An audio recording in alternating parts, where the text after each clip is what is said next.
Hey, what's up everybody and welcome back. My name is Illustrate and in today's video we will be talking about the Rat A Tat Tat. It's like that and as a matter of fact, cause I never hesitate to put a fool on his back. But before we get to that, we're going to talk about the character you should probably use with Rat A Tat Tat first. There are several characters you can use, but in this video I'm using Ranger Beetlejuice. Ranger Beetlejuice is the exact same as Ranger Deadshot, and she has Eagle Eye, which increases the crit rating of all pistols by 18%. She has Make It Count, which increases pistol critical hit damage by 70%. She has Hip Shot, which increases all pistol damage by 24%.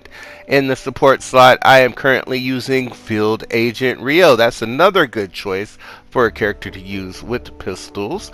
And I am also using Raven. For Field Agent Rio, she gives you Eagle Eye, so she gives you an additional crit rating with pistols by 18%. You can also use, I think it's Trail Blaster Quinn, and she gives that additional 70% pistol damage. I'm also using Explosive Rounds that is given to me by Raven in the Tactical Squad slot. And every 10 enemies that you down, you'll get an explosion which affects a 1 tile radius. So it's pretty good.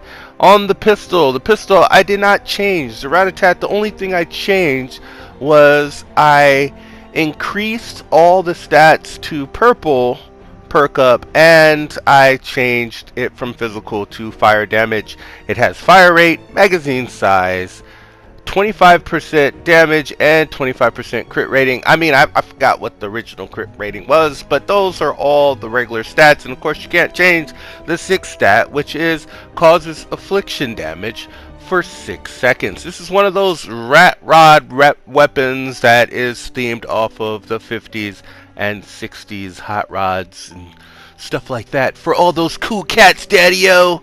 Let me show you something interesting. I have a legacy weapon with over 100% critical chance. So it's unnecessary to have over 100% critical chance, critical rating, whatever. But it's just something you should know, and I just wanted to touch on it real fast before I go into the video. A lot of people think that they should just convert all their legacy weapons, recombobulate them, and that is wrong, but I will be doing a video on that later. So let's get right into the gameplay. This is level 82 Ride the Lightning. Not that it really matters because this pistol's so good. It doesn't need to be 130 to do good damage. I would say the only time that you need to upgrade your weapon all the way to 130 is when you're in the final parts of Twine, or the final 2 parts of Twine. Let's see, the level 100 missions and the floor player level 118, where the husks are level 118 and level 100. That's the only time, and level 108 maybe. That's the only time you need to go past level 106 on your weapon. A lot of people don't understand that. They just think you must go straight to 130 just because, but you don't need to. But you know, if you're on those missions and you can get the materials to make the weapon, then yeah, why not? Go to 130. It's okay. But if you can't get the materials to, this is just a rule of thumb. If you can't get the materials to make the gun, then don't change it to high level.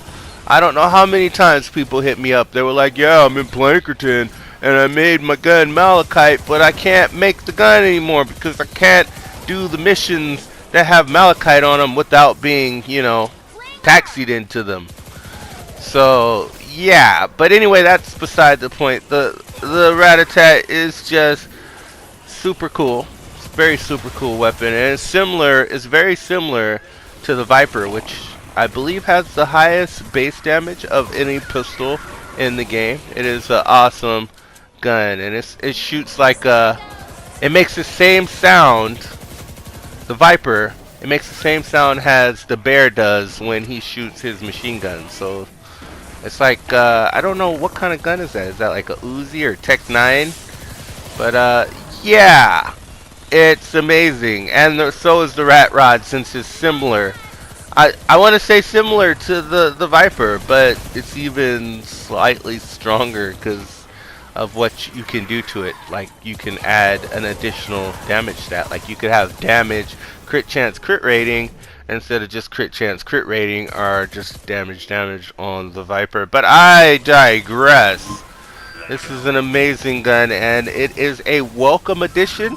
A little bit odd, a little bit strange, having weapons based on 1950s, 1960s. But see, that's the cool thing about Fortnite. They're always trying something different. They're always innovating. They're always taking inspiration from other sources and putting it in the game some way, somehow.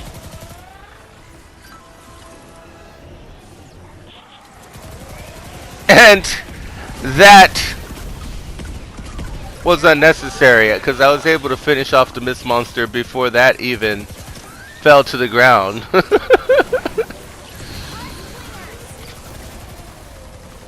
Usually I don't use a weapon. Usually I don't use a gun on flingers, but this gun is just so overpowered that you could just use it on flingers and be perfectly fine if you have it set up the way that I showed you at the beginning of the video. I really don't know.